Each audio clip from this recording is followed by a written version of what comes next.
Thanks so much to our title sponsor, Visit Bloomington. We would not be here without them. Check them out, visitbloomington.com.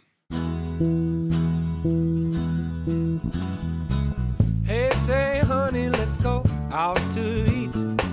Relieve our culinary duties. With all these restaurants to sweep us off our feet, they're bound to turn us into foodies. Oh, no dishes, no dishes, no dishes. We'll have a bottle of wine, relax and have a good time. No dishes, no dishes.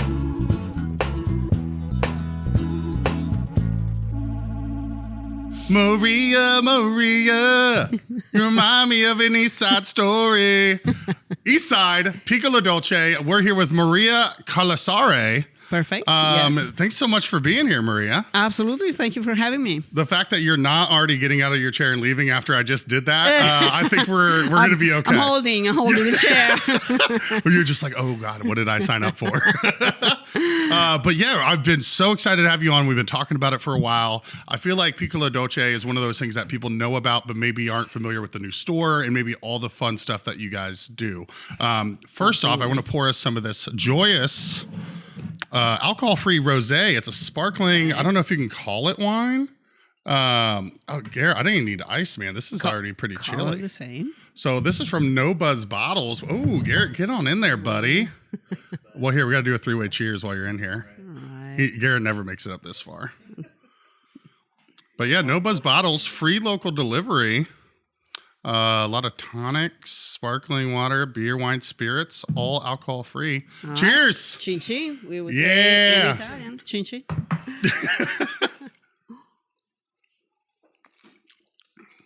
Ooh, that's actually pretty tasty. Sparkling rosé. So tell us the story of Piccoli Dolci and how it came to be. Yes. So we, as a family with my husband, we moved to Bloomington 2009. And then I started Piccoli Dolci in 2011. Piccoli Dolci means little sweets. So piccoli means little, dolci means sweets or cakes in Italian, basically. And as a matter of fact, I was only doing sweet things. And I started alone. Basically, I was renting from the Bloomington Cooking School downtown here from Jan Bula Baker that kindly introduced me to her little space. And I was only doing 6 kinds of cookies, Italian cookies from different regions in Italy. I was trying basically to show what I was able to do in a kitchen. I do not come from a culinary background, but life is complicated. I ended up actually doing some food. And so I started presenting these cookie bags, which are the ones that still are available at Blooming Foods, East, West, some Soma or some Farm Stop has them too. And each cookie was a recipe from a different region in Italy. And I was only wholesaling, and it was just me. And tell the truth, like my mother-in-law gave me, the money that I needed to buy the little machine that I used to crank the cookies out. That was the investment that she did. Well, that was very kind. Very kind. So I could actually start with some unique products. And so, yeah, it started super, super tiny and simple. And then I applied to the Winter Farmers Market. They were looking for vendors, and I started half season in 2012. And there I brought the cookies and some tarts. I started to bake a little bit more sweet recipes. And then after the winter market, I applied to the summer market, the big city market. And there I added more recipes. And we also started doing a little bit of savory pastry. And I have been a vendor at farmers market since then, basically. Wow. So I never had a location until this year, basically. Very recently, yeah. Until very recently. And we were doing farmers market, wholesale, some little caterings. The team grew. It was not. It's of course now it's not just me, and so we're still very, very small.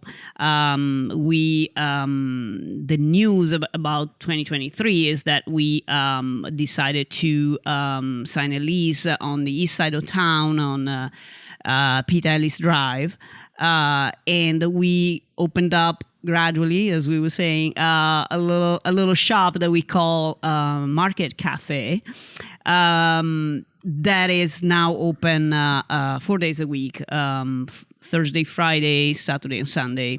From holiday hours, Thursday, Friday from 10 to 5:30, Saturday and Sunday from 10 to 2 p.m. And so this is a very small place. We don't have actually a kitchen there, so we are preparing and cooking everything at One Word Kitchen Share. Yeah. I just saw Jay today. Right, exactly. Yeah, Where a lot of small businesses here and food trucks here in town work.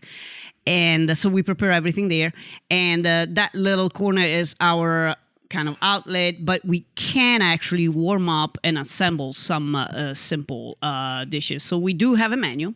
We have few warm drinks, some coffee from Hopscotch, and our Italian soda. We do our own syrups, and so we have 3 or 4 flavors there.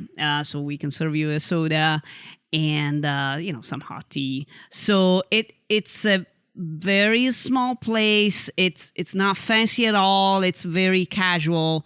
It's a little nook where you can find some very good food.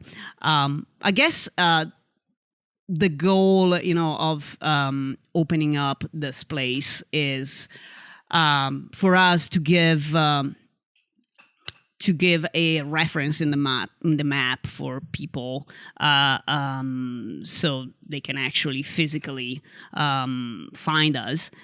We have been vendors at the farmers market, which is a great opportunity, but the farmers market is Saturday morning.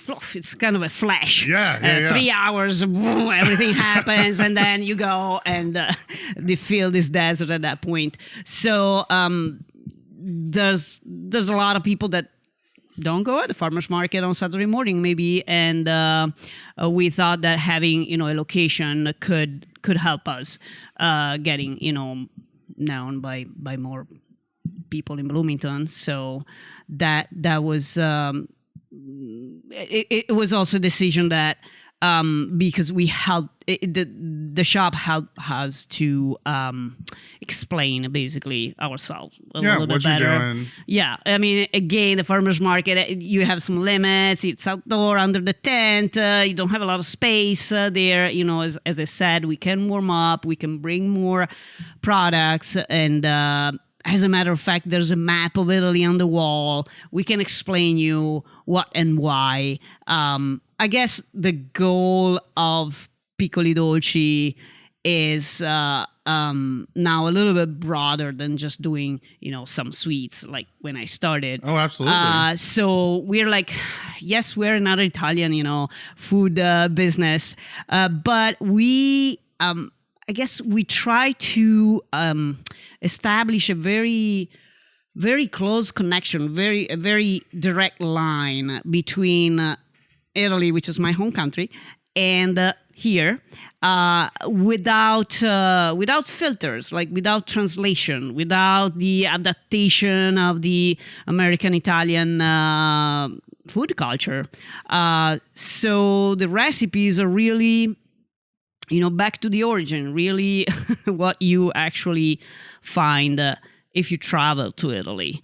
Without that, that interpretation that is usually something that happens, when any food culture, lands in a country. It hasn't been Americanized. You're not trying to We're go not out of trying, your way to... Exactly. We're not trying to do that. We're actually trying to go in the opposite direction, because I think we want to be specific. We want to be...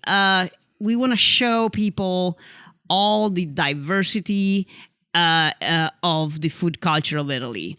And so it's we're presenting regional recipes, even with the savory menu that we have. We basically go local in Italy and bring it here.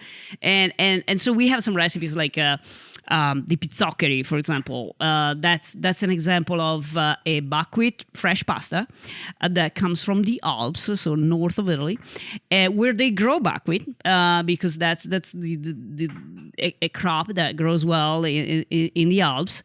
And so they cook with it. And of course, they have a repertoire of recipes that are traditional and local for that specific geographical area. They use the buckwheat, then they use their own cheese, then they put the local veggies in it, and here we go. We have a dish that makes perfect sense. It's delicious. It's made with the ingredients, with their local ingredients, and represent the tradition and the food culture of that area. Now here, we have buckwheat here. Of course, I have to select things that I can find. Yeah. I do buy cheese from Italian importers. So I have the Fontina cheese that comes from Italy.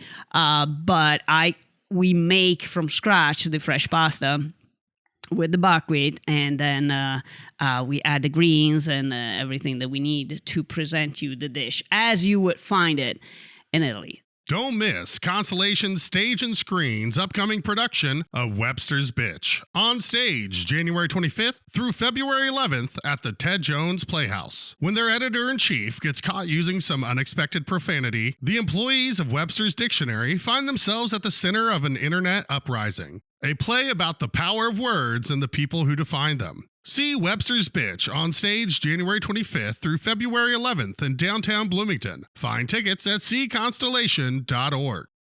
Yeah, so what all's in that dish? The buckwheat pasta, the Fontina cheese, and greens? Yeah, basically the pasta is boiled with greens that are blanched. Like it could be any kind of winter green, like kale. We use kale, cabbage. It could be cabbage, kale, spinach, collard, any green that needs to be blanched in, and then potatoes, cubed potatoes, and then finally, so you pre-cook basically this, and then you layer it in a hotel pan with the Fontina cheese, and then a sprinkle of garlic and sage and butter on top, and then you finally put it in the oven and you bake it minimally just to melt everything together. So you're serving out like squares, almost like a lasagna? Right. It in our case, yes. Then we portion the big, plate into single individual, sizes. And it looks, because it's glued together with the cheese, it looks like kind of a baked pasta. Okay. The lasagna is more, we do the lasagna. We have our own. I've seen it on the menu. Right. That's been the one where like, man, I need to go try that lasagna. That lasagna is made with we make the pasta sheets. So we make the sfoglia, it's called. And we aim at making it as thin as possible. So there are many thin layers. And then we have different flavors. Every week we rotate a menu. So we have the lasagna alla bolognese, which is with ground beef, ragu sauce, slow cooked, with some veggies and tomato sauce. But we also have vegetarian kinds of lasagna. And we try to stay seasonal. So last week we just had a roasted squash, mushroom lasagna, for example. Yeah. And then there's always, often there's the bechamel sauce that glues everything together. It's which is the way we do lasagna more with bechamel than with ricotta cheese.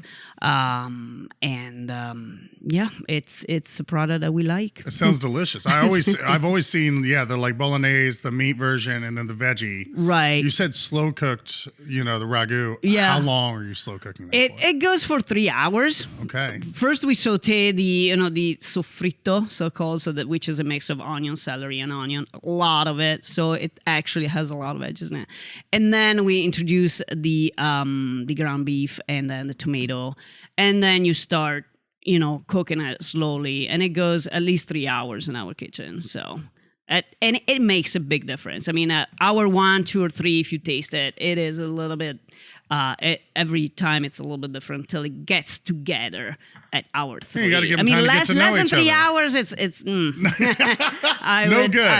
Not the same. Not Garrett, the same. what are you doing for lunch on Saturday, buddy? I think we're making a trip to the east side.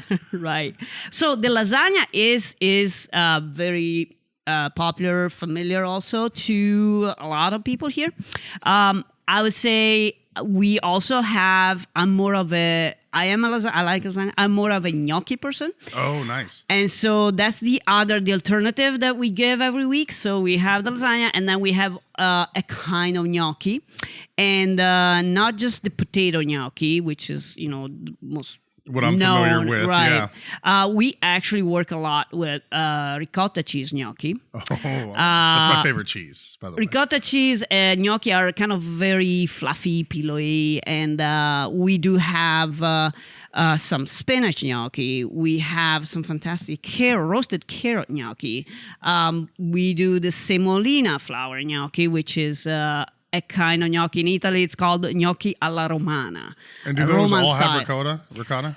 The semolina gnocchi, no. It's a gnocchi made with semolina flour and milk. So it's cooked kind of polenta style in a big pot, and then we shape it, we roll it, and we cut it and chop it. You got to make that face every time. It's a lot of work. Even the ricotta gnocchi, we do everything from scratch. So we kind of, I am particularly proud of it. I'm a maker in general, but anyhow, we wanna, as a goal, we really wanna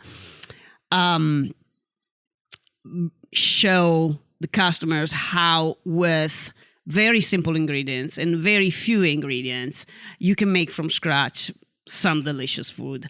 So, pasta is the perfect example, but even gnocchi. And so the craftsmanship, I guess, it's important, and it's a value of the food. And so we say, made from scratch, made with passion. It's true, because we really want to, apply our manual skills, and we want to transform, these simple ingredients in something delicious. And it makes a lot of sense. I guess nowadays we don't have a lot of time at home. Making food takes time, and you need to have certain skills. Yeah, that's the whole reason this podcast exists, because I don't have those skills and I don't have that time. Right. And so I just eat out every day. Right, exactly. But I think we should really work towards an idea that everybody in their own house or kitchen have some skills, some things that they can do from scratch, from nothing, and I guess I have the example of course I can mention my grandma that was very creative, and I remember when we were little, we spent some time with my grandparents, and she would come around lunchtime and say, what are we cooking today? What are we eating today? We were like, yeah. And so she was the kind of person that would, pull out the wooden board, the big rolling pin, and say, well, let's do some pasta. And she had the skills, because when you do it often, you kind of develop those skills and it becomes natural. And in 15 minutes she would roll 3 eggs, whatever she needed to feed the little crowd in front of her, with the total natural way of doing it. using, by the way, sometimes very poor ingredients. So that's another thing that I'm passionate about, and I would like to bring more to the shop. How to again use sometimes leftovers, or old bread, or just a chunk of cheese that you wouldn't know how to use otherwise. How to transform all those pieces into some very, very good dishes.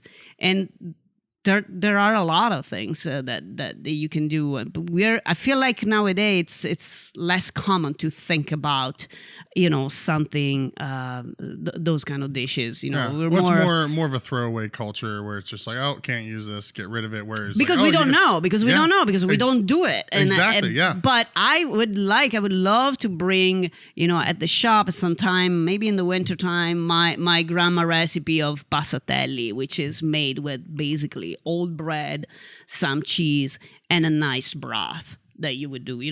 So those are the things that really they touch my heart, basically.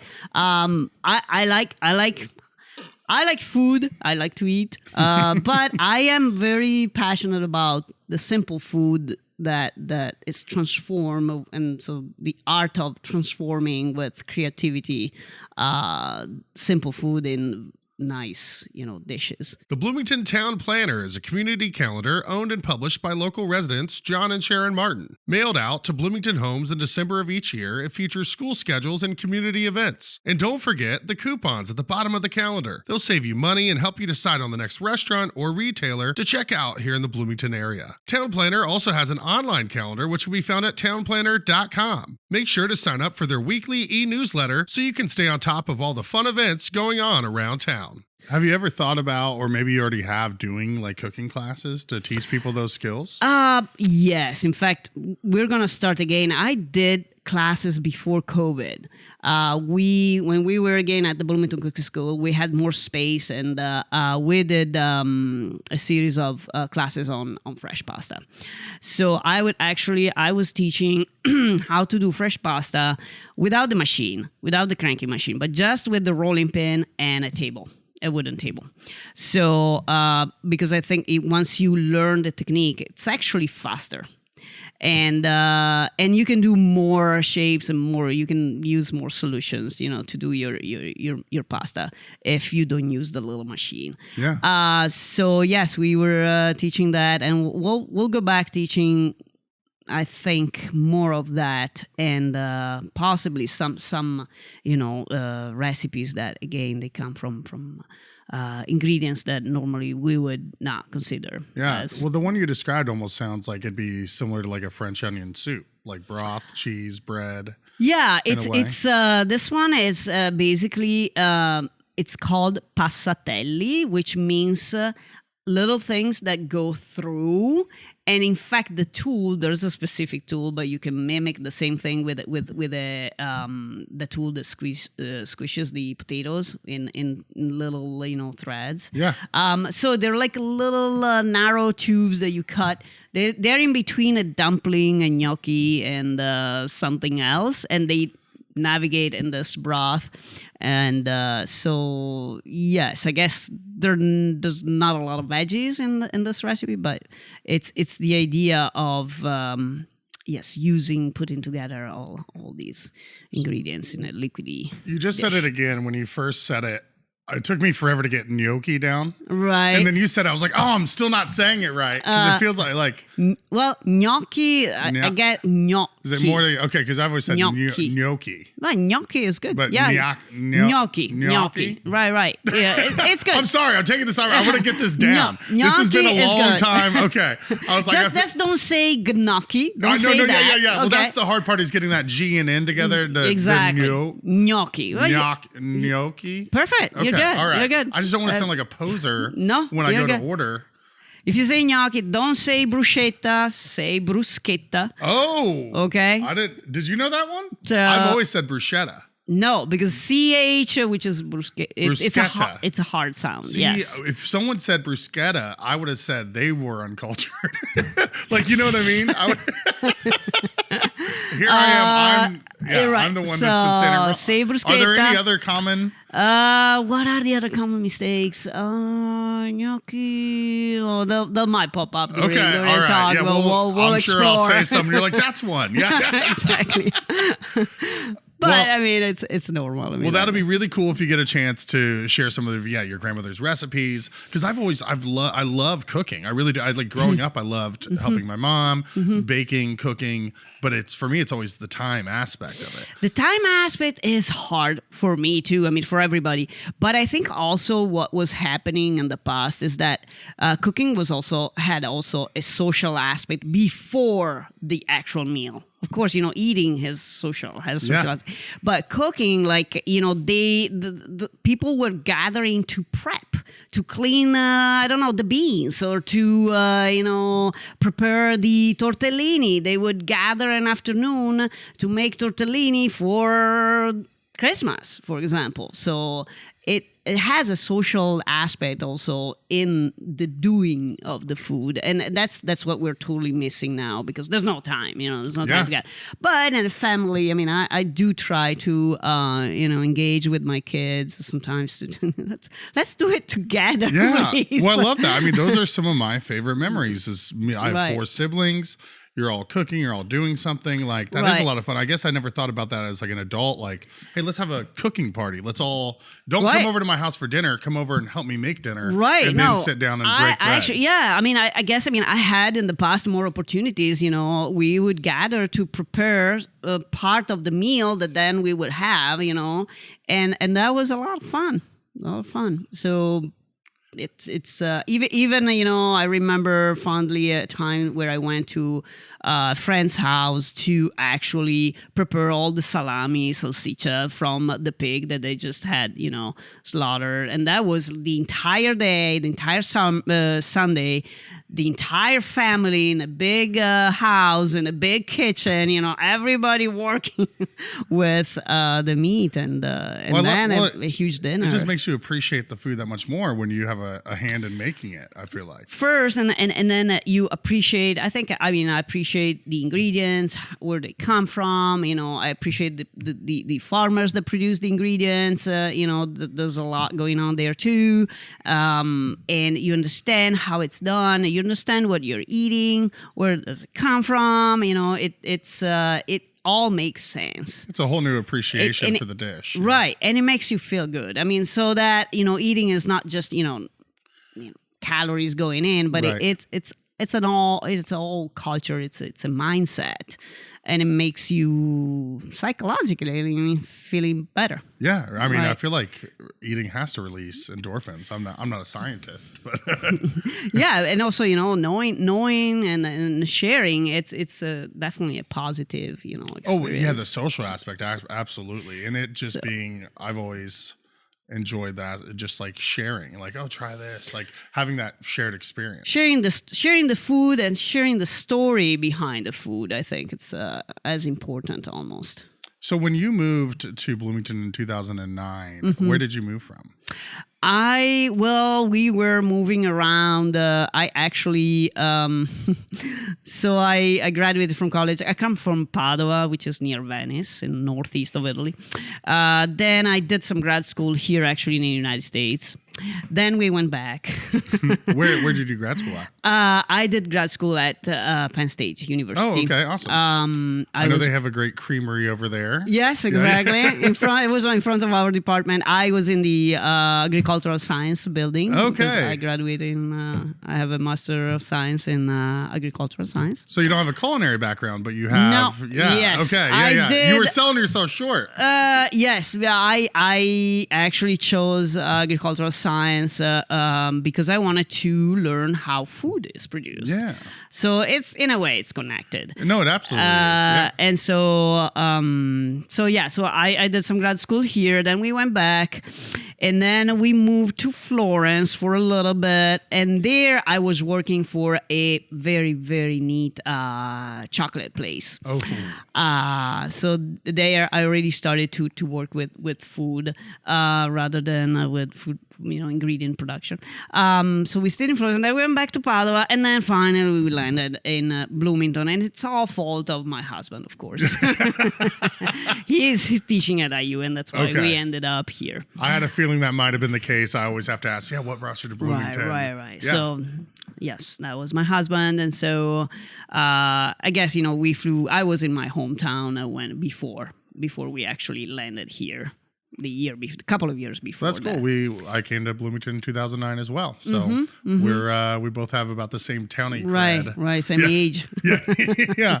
So what made you pick the east side, your location? Because obviously I'm sure you evaluated a lot of places. Yes. Well, the east side, I think, is a little bit underserved for local small businesses. There are lots of chain there, there's McDonald's, there's Chick-fil-A, there's a lot of that, but there are also, the Butcher Block. There are some points there's need more, but I think it definitely needs more. And I feel like we are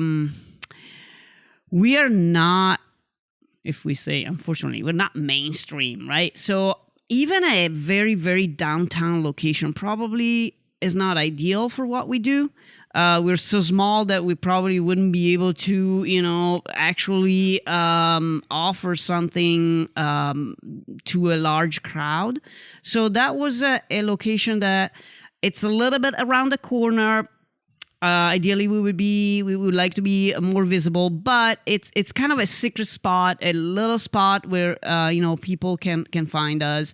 It's if you want, it's also a little bit more affordable than other, mainstream locations. Yeah. And so it gave us the courage to say, okay, let's try this. I mean, as I said, I have no experience in real restaurant, business. So it's kind of new for us. And I'm working with Will, this young guy that is trying with me to establish the place. Okay, awesome. He's not a cook. He is more a, it works on, he works on the management, part and shop of operation, yes, of the market cafe, yes, exactly. So we're both trying to understand how can we actually communicate with Bloomington a little bit better. We're advertising, marketing. It doesn't come easy if you don't have a lot of money. You need to be really, really careful. And we are a small business, so we need to be careful of how we use our resources. Yeah. Well, I feel like, just your passion and everything you're talking about is what some places might fake. Where everything's from scratch. We're using seasonal ingredients. Like that's what most people want. And so I feel like getting that out there should drive people to you. Yeah. Yes. No, we are. We've been kind of successful, I have to say. But we can grow. We need also to grow. I think sometimes it's because of how specific sometimes we are, and how linked to the how close we are to the real Italian food. I feel like sometimes we are people are more used to the American Italian food, and so there's a step there that needs to be done, and some people are not used to it and see us a little bit as more of a weirdos than yes, we're Italian, but it's not the Italian food that they're used to. Yeah. So that makes it a little bit more difficult. Well, yeah, they have to branch out, maybe be a little more adventurous in their mind, even if once they have it, they're like, oh, this isn't. And I understand. It would be like, for us, for example, trying some very, very authentic, I don't know, Chinese, recipes. Yeah. We're simply not used to it because the nature of the things is that everywhere you go, the international food culture is adapted to the palate. You're like, give me the General Tso's, give me the chicken Alfredo. Exactly. Exactly. So that kind of translation, yes, good recipes, but they're not So there's a step there that needs to be explained. Yeah, but you've still found a way to explain it because, again, like you said, you have been successful. I mean, the fact that you even got to the point of opening a brick and mortar, people are obviously resonating with what you're doing. I think also, Bloomington has a very diverse community. So we have a lot of international customers or people that travel a lot, so they are used to see or even they're willing to try different things more than other people. So yes, Bloomington, I think it's precious for that. Yeah, and I think that's what helped us stay alive and build little by little. Season 5 of the No Dishes podcast is brought to you by visitbloomington.com. VisitBloomington.com is the best resource for restaurant and culinary information, special events, fun activities, places to stay, and more in our area. We share a similar mission here on the No Dishes podcast of highlighting local businesses and the people who make our community unique. We can't thank them enough for hopping on board. Check them out at visitbloomington.com to easily plan your next meal, visit, or night out on the town. Well, not only just that, like communicating that it's different, it's authentic Italian, but when the hours are, when you're open, because I think I've had it a couple times where I've wanted to go try over there and it's like lunch on a Tuesday, you know, but that's tough because I understand why you're open those hours. You only have the fact that we do everything from scratch puts us in the kitchen first a lot of hours. So we unfortunately can open only on Thursday after we have few days in the kitchen where we you're doing 3-hour ragus, right? And that's every single piece has a story, has a specific characteristic. It's also hard for me every time we hire somebody. It's for them it's new, so the training has a lot of information that even the persons that are working with us need to absorb in order to kind of jump into this little Italian world that we're creating in the kitchen. So we're open Thursday, Friday, Saturday, and Sunday. Right. Yeah. And then we start at 10. But it's a place where you can have fresh Italian croissant made from scratch with vanilla pastry cream if you want something sweet. So it takes time. So we can't open. I mean, I don't have a night shift yet. No. So again, I understand. We're opening a little bit later. I understand why you're open those hours. I'm just like kicking myself. The more and more we talk, I'm like, how have I not made it over yet? Because I feel like I've had the cookies from Wholesale Beef Foods, whatever, over the years. Yes. But I because I share the menu to the No Dishes Instagram story. Right. And so I'm always seeing it. I'm like, I need to go try it. And so you can pre-order, in our website, we can pre-order, customers can go in the Square Shop, they can pre-order and pick up at either the farmer's market where we are or that location. But yeah, it is those hours for now. It makes. I'm gonna make it work. Right. The weekend usually. I mean, if you have more time, or we actually extended for December, Thursday and Friday. We're not open until 5:30 p.m. so that maybe people after work can try to reach us before they go home. Ideally, we have at the Market Cafe we have both to-go option. I mean, the same lasagna or gnocchi, you can have it to go if you want to eat it at home, or we can serve it to you warm. So if you're on your way to somewhere, you just grab it, and that at home you have a dish that is made with all our passion and our skills. And it's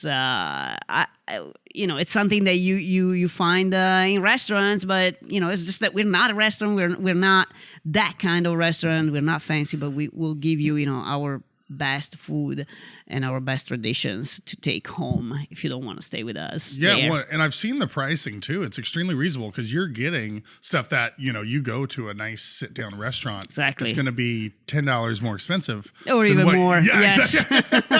we're like debating. No, but the place is super simple, and we can't offer the hospitality of a fancy restaurant. So it's very casual. But that makes it more approachable. I feel like. I think like that's what we want. To welcome people with no fancy goals. Is just stay with us, stick with us, and have a good food, and without having to have a fancy date night. You're on break from lunch. Exactly. Well, you have those new apartments right there as well that just went up. That I drove by for the first time, and I saw the sign you have up. So I see it. Know where Needmore is. Are you in the strip mall just south of that? Or south of Needmore, yes. Yes, and then that on the other end of it is Jiffy Treat East. Yes, exactly. Right? Okay. So we're opposite corner of Jiffy Treat. Okay, Jiffy that's Treat what I thought. Is facing third. We're basically looking at Needmore. Gotcha. But we're not facing Pete Ellis. Yes. Our door is not. It's literally around the corner. So facing north. Okay. Facing north. So there's no excuse now to not go because we just laid Find out us. exactly where it is. There's also a thing that they stole our sandwich boards. Somebody stole them. So now we're like, okay, now we have to find another way. And then we had a flag, a feather flag, those signs. That, but we just discovered that they're forbidden in Bloomington. So they sent us a letter asking to remove it. So now we're like, okay, let's print something out and redo the signage. We can definitely do better there. Yeah, it's tough though, just getting those eyeballs. I mean, we've had it just when they just put the scaffolding up on our storefront on Walnut, and we're trying to figure out like what can we put out there so people know we're open because it looks like we're closed. True. And then in Nashville, they've got so many regulations on what you can have. So I know the struggle of figuring out signage. And just getting people to know where you're at, that you're open, better when visibility. You're open. Yes. But, hopefully with a little bit of, we're trying to use social media more now. The website is there, word of mouth, experiences like this one, little by little, hopefully that will help too. Yeah. I mean, how's business been since you've opened it? Well, we had a kind of a rough moment when we needed to do some work with to comply with the health department regulation, and so we had to install a sink to put a little grease trap under the sink, and then the drain. So that took forever. It's tough. And until we didn't have that, we couldn't actually do what we're doing now, like serving some hot food. Yeah, you could only bring stuff. So that was rough. Probably. Yes, Yeah. that was a little bit rough. But then finally in August we started doing what we're doing, so that started to become much better, and we're pretty happy where we are, but definitely we also want to grow.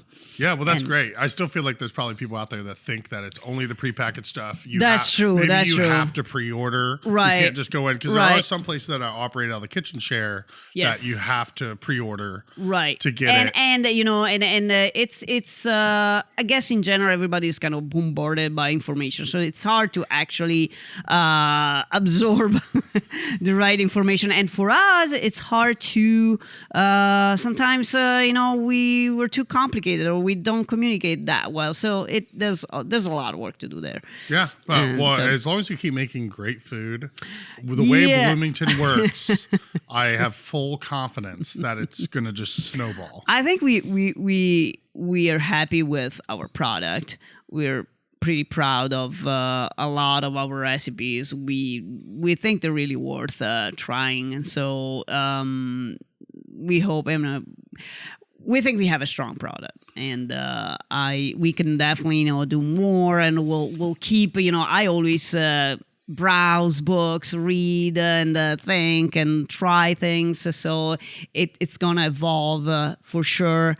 And we have this rotational recipes that will keep rotating. We'll add things. So there's a lot. Yeah, you're not gonna run out of options. Looking to embrace a sober lifestyle or cut back on your alcohol intake? No Buzz Bottles is here for you. Featuring alcohol-free beer, wine, and spirits, there's no need to feel left out at your next get-together. Plus, you'll feel a lot better and be a lot more productive the next day. Locally owned and operated, No Buzz Bottles has a wide variety of offerings, including alternatives for rosé, gin, rum, seltzers, and more. Best of all, they have free local delivery on all orders. Check them out today at nobuzzbottles.com. So Exactly. other than the gnocchi, the lasagna, the croissant.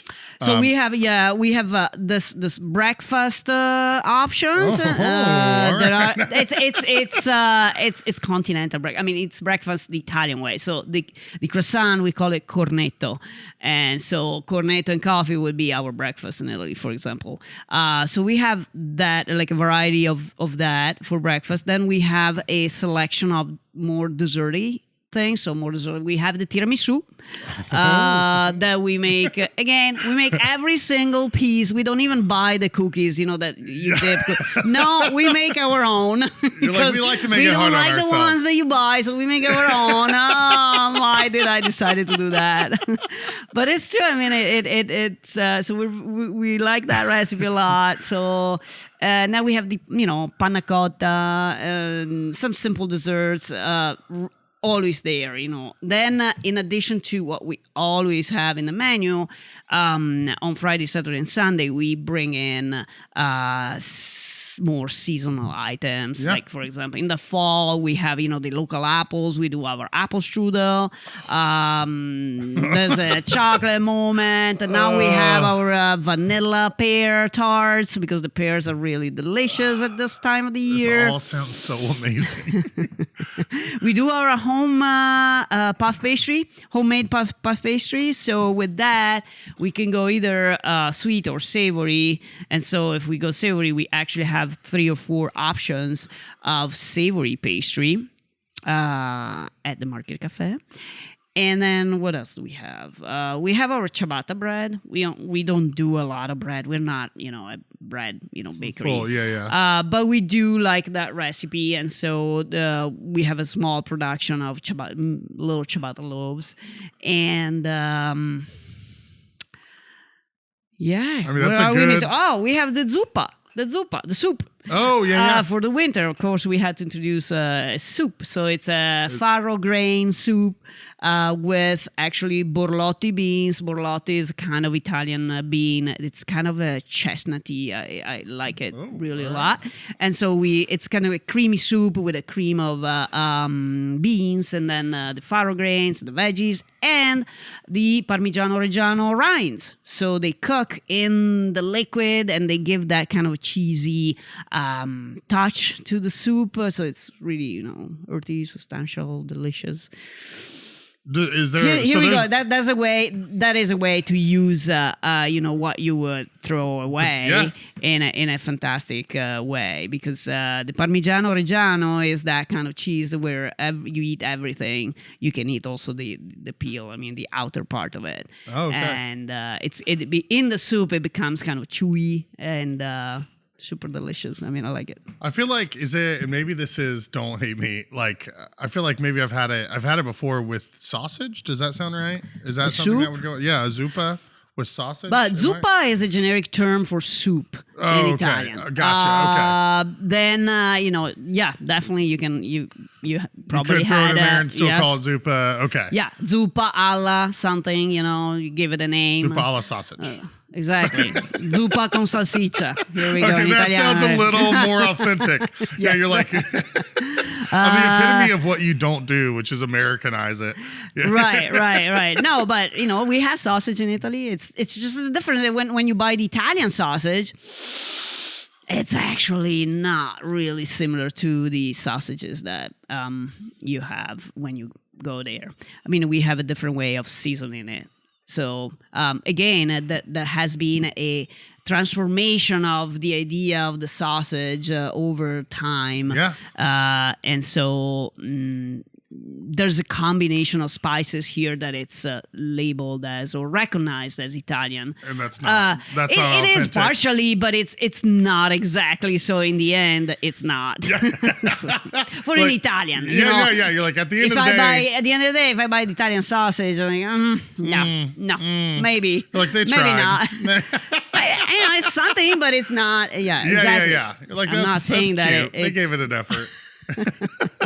They adjusted it. So are you still at the City Farmers Market? Actually, we are at well, now we are at the winter farmers market because it's winter time, and at the Switchard Pavilion, we're all there.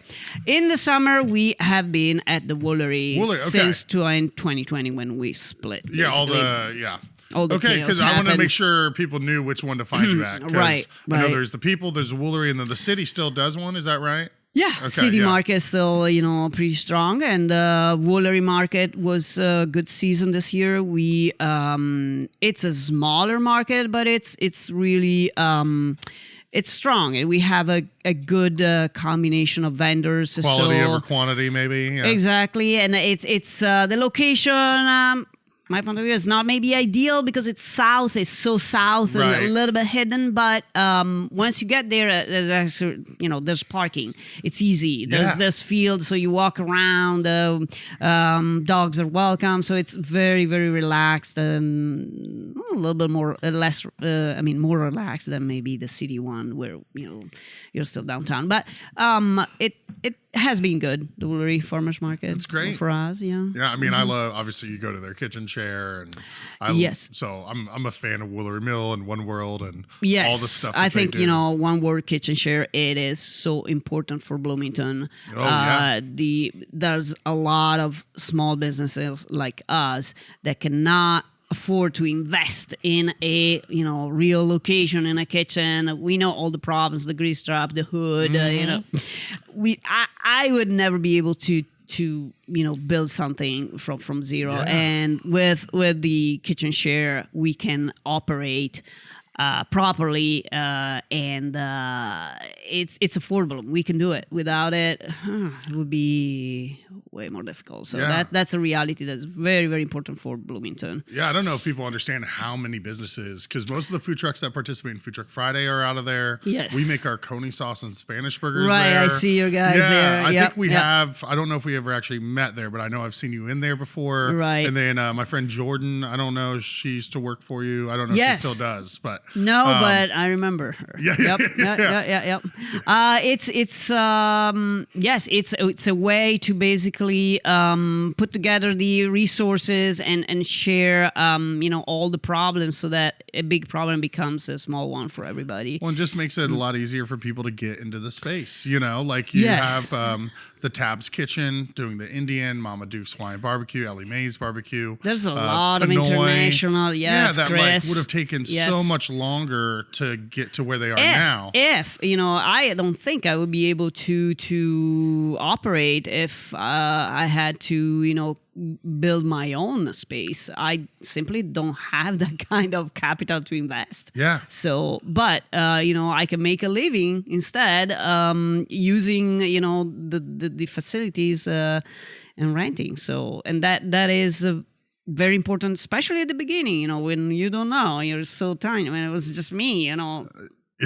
and my cookie machine. Thank you, mother-in-law, that gave me that. But so I wanted to get. I'm glad you brought that up. I wanted to get back to those original 8 cookies from different regions. What were those styles? What are those cookies that you started out with? No, the cookies they're still now at Blooming. They're the same that you can find at Blooming Foods. They're different. I would say. The basic ingredients are all the same. But what changes is how, different regions interpret the shape, the texture of a cookie. So the cantucci, which would be what here was translated into biscotti, what you have here, the big biscotti. The original version in Italy of that big cookie is actually the cantucci. It's a cookie that is cooked twice. As a matter of fact, biscotti means cooked twice. Bis twice. Ooh, I love biscotti cooked. Potatoes. Right. Never mind. Karen didn't like that one. Sorry. Right. So it's I started to present different shapes, different textures of different parts of Italy. So it for example, another one that is closer to my hometown is the Zaiti. Zaiti is a cookie with corn flour and yolks. Zaiti is a dialect word. It means yellowish because of the yolks and the corn flour. And it originally is a very poor cookies because you can actually bake it with very little butter, and you soak it in a liquid, which could go from coffee to actually some kind of spirit in the evening, and it becomes it has that aspect. So that's another way, in Venice, that's how they interpret it. And then in Tuscany, we have the Cantucci. And then in Piemonte, which is northwest, we have the Crumiri. And then you go to the south, you will find a different, if we want to go back, a different agricultural system, a different climate, a different geography of the land, and therefore a different agricultural system. Hence different products, hence different recipes, because they use the product that they have, originally. So it's I guess Italy is a good example and a very rich example of how we're able to represent local realities with food. It's a small country, but say, if you drive it, once I did calculate it, if you drive from a city, the very, very north in the Alps, to the very tip of the boot in the south, in 12 hours, you make the trip. Okay. Okay. But with a car. But in 12 hours, you basically go across very different geographical and environmental areas. So you go from the Alps, north, cold, to the plain, rich, fertile soil, to the Apennine, which is kind of a gentle mountain, south. It's just those are different climates, and you have different products. I mean, it's not a mystery that you have marzapane, for example, from Sicily, because it's made with almonds, and almond trees grow in the south. Yeah. So everything makes sense, and the quality of the local products, we know, they're better, and so the local food production in each single area that you cross through is it's better than eating some generic, of course. Yeah, absolutely. Food. Well, it's catered to those ingredients. It's just Right, what's been exactly. there for centuries. If you could have one authentic Italian meal, just one, the rest of your life, what would it be? Oh, well. Meal in Italian is multiple courses. Yeah. Okay, so I have more choices. Let's first build course, it. second course. I'm here for it. Let's build the courses. Appetizers. All right, course one. Course one, definitely appetizer with soppressata. Okay. Which is a big soppressa, big salami, pretty rich, pretty fat. Yeah. Or a finocchiona, which is again kind of a soppressa but with some fennel seeds in it. Oh, okay. Finocchio is fennel in Italian. Okay, then Moving on, course two. that was the kind of the intro. Then first course. You're kind of wetting the palate a little bit, Open up a little bit. First course, I have to go back to my grandma recipe, passatelli. Sorry, it's in broth actually. So that was the broth, cheese, bread, with those cheesy little mini dumpling thing. That really we can add. Oh, okay. Let's keep it there. Let's go to the second course. Okay, that's good. No, that's so. Yeah, one is the soppressata. Two. Passatelli, this regional thing. Gnocchi. I'm really fond of gnocchi too. Any kind of gnocchi, I'm happy. Second course, that involves most of the time meat. I'm not a very meat. I mean, I'm not vegetarian, but I don't eat a lot of meat. But let's see. Ooh, yes, some. I love that. You can just see the inspiration hit. One of my favorite. It's a winter dish. It's pork meat with chestnuts, with a chestnut sauce. Very good. I don't know if Chestnut I've ever and had wine. Chestnuts are not very Yeah, used I've had, here. but I've never had a chestnut sauce. Yeah, it's Yeah. with chunks of chestnut, and then they become creamy, and you cook them with usually red wine, and then with the meat, and it's delicious. Have you ever thought about making that and selling it? Chestnuts are prohibitive, actually, and that's one of the things That's that tough, I'm okay. not able to get here.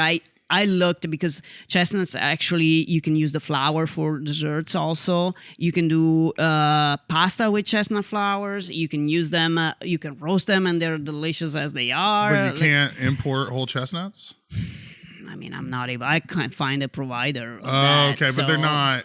I mean, you can buy the flour. You can Yeah. buy Chinese chestnuts. They're not as sweet. We have we do marron glacé for dessert, and those are like big chestnuts that you cook in syrup, and they develop super good. I'm gonna make it a mission now. So it's prohibitive to making the dish, but they're not prohibited. No, yeah, Okay, I gotcha, it's okay. I can't find. I didn't them, know if they were basically. just like I on can't the- find that. No, Okay. it's not prohibited here. Actually, I know close to my house a chestnut tree, but it doesn't produce enough chestnuts. They're not as big, and they're not as sweet. So yeah, chestnut with pork meat, yes, definitely. Just to wash your mouth, I would say a salad with orange and fennel, fresh fennel and orange. I like this going salad on course 4. Better business, better community. For over a century, the Greater Bloomington Chamber of Commerce has been a cornerstone of business growth and community development. They are dedicated to helping local businesses thrive. Their business is all about your business. Join the Chamber today. Call 812-336-6381 or visit chamberbloomington.org to learn more. You got to throw it in the middle. Then if you really want to be serious, you can go for a lemon sorbetto to really cut it. And then you start with a plate of cheese. Cheese and honey, cheese with some, it's called mostarda, which is kind of a spicy jam with, it's complicated, but anyhow, mostarda. Yeah. And then finally we get to dessert, right? Okay, so dessert. Is this like asking you to pick your favorite child? Like dessert. Yes, exactly. I like a lot of desserts. So you and me both. I have to. But here's the thing. Okay, I'm gonna go, sentimental. So I have to choose the chocolate pudding of my mom. So with food, a lot is connected to your memories. Of course, yeah. Chocolate The nostalgia. pudding, So what is chocolate it about your mom's chocolate pudding that makes it's very simple. Here's the truth. I don't think it's special, but it's special to me. Yeah, and that's all that matters. It's milk chocolate. It's thickening. It's thickened and with some starch, and it's super simple. But if you have a good cocoa, it's fantastic. So. Well, like with a nice cookie. Oh, okay. And a little bit of whipped cream on the side. The more you're talking, the more I need to try this pudding. Exactly. You're like, and a little bit of this, and a little bit of that. That sounds like one hell of a meal. Yeah, but with time, it takes time to go through all these courses. Italian dinners are typically 3 or 4 hours? Maybe not that long. Typically, but okay. if we celebrate, we like to, very often we like to sit on a table, and if it's a nice celebration, there are multiple courses, and it lasts because then you talk in between. It takes some time, and also you need time to digest while you go, and then you drink some wine with it. Yeah. Every course has its own wine. Do you have a favorite varietal? A favorite what? A varietal of wine? I'm not a wine drinker, so I can't say that I have a favorite one. Yeah, all right. But I like to match the wine with Whatever the it dish. is, yeah. So if it's a pork meat, it would be a red wine for sure, kind of a robust one. If you're going with even the soppressata, all that pork needs a red wine, and then maybe the passatelli would go with a white one. It's a little bit lighter, and then. Man, I could just sit here Prosecco. for hours. This is I don't know if you know how much I don't drink. I'm like I don't drink a lot of wine. I usually when I go out and if I don't have food, I can't just drink and it will be too much for me. I will go. But if I eat a lot, I can drink. Well, still, just like this whole time, just talking about you making food and then eating what you would have for the dinner. It reminds me when Najee was on from Sofra, where I just like felt reinvigorated about cooking and eating, where I'm just like, yes, like this is why we do what we do. You know what I mean? That's true. I mean, the passion comes through, you know? It makes sense. So it is not, an absurd thing. It does make sense. So do you get a chance to go out very much to other local places in town? Not much, but some. Do you have any that are particular favorites for you or you and your husband to go to when you get a chance to dine out? Yeah, I have to say that we tend to go, I guess maybe we pick more kind of Oriental style restaurants rather than traditional American, maybe, or Indian. Those probably are our first choices, just to have something different. Yeah, completely different. I mean, like Taste of and India. maybe who knows, maybe it's not authentic. I mean, but we like if it's delicious. Yeah, delicious. I mean, I wish I could go to India and try the real stuff. Right.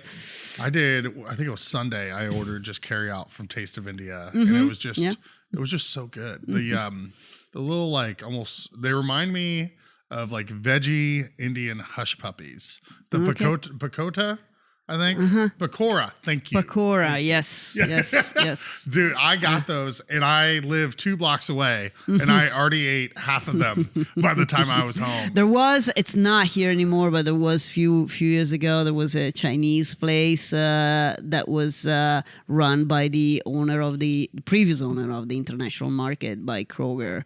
It was called Boiling Noodles. I kind of like the idea of a super simple place that doesn't even look like a restaurant, but where you have behind, those 3 tables, you have somebody that is actually doing. So they were doing noodles from scratch, and they brought in some really, really, I think, a little bit diverse kind of Chinese food, probably more authentic maybe than I would say less Americanized than other places.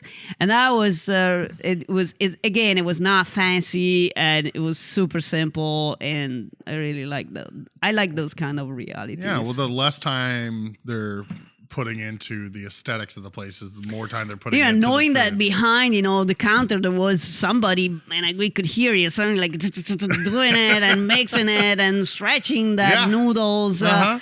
It makes me feel really good. That's how I felt the first time I went to Lon Ramen at 3rd and Washington. Oh, yes? I don't know. I've never There's been there, one but I want to. just doing the noodles and doing his thing, and you could just stand there hypnotized. Yeah, I enjoy actually the process, looking at the techniques also. Yeah. When I went for the first time to Marco Polo, they do Marco and Polo. It's a Uyghur couple. Okay. And they're doing Eurasian food over there on Grant in between 3rd and 4th. Okay. And I didn't know it at the time. I had everything was delicious, but someone told me that they are making their own pasta in there. Okay. So that might be, based off what you've told me, what your tastes are. Right. That might be right up a new your alley. place to go. Yes. Yeah. Do you have a current favorite Chinese restaurant? No. You're like, wherever the wind blows. No, I didn't know. Yeah. No, truth is that I don't eat outside a lot. So yeah. Well, I mean, if you can cook really well and with simple ingredients and you're doing I say my favorite, if I have to go outside, my favorite ideal solution would be to be invited in someone's home with somebody that cooks for me. That would be my first choice. I love even that. better than a restaurant, honestly. Yeah. And again, it doesn't need to be fancy, but if you invite me and say, hey, I have this recipe that I made, you explain to me, it opens my heart. So I love, man, I need Garrett. We need more friends that are like, hey, come over, we're cooking. Is there anything else that you want people to know about Piccoli Dolci that we haven't been able to go over? I think it's important that we said about the Market Cafe. I think it is what we wanna make what we want to grow more, and we'll always be at the farmers market. But that this new little reality is what we're trying really to push the most. Well, I said it all. I was gonna say I feel like we covered the menu very well. I'm very excited to try the homemade croissant with vanilla custard. I'm gonna do the lasagna alla bolognese. Okay, I think I'm already putting together my order. Okay, yes, exactly. Your head. menu, multiple courses. Yeah, exactly. Yeah. You're saying yours. Absolutely. I'm piecing mine off of the menu that you described. Yes.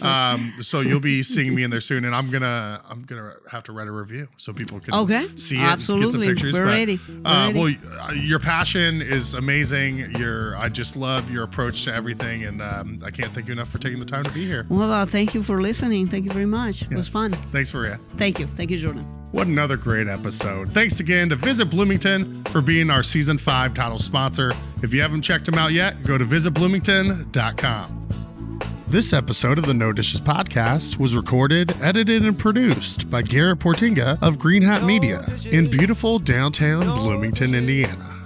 No dishes.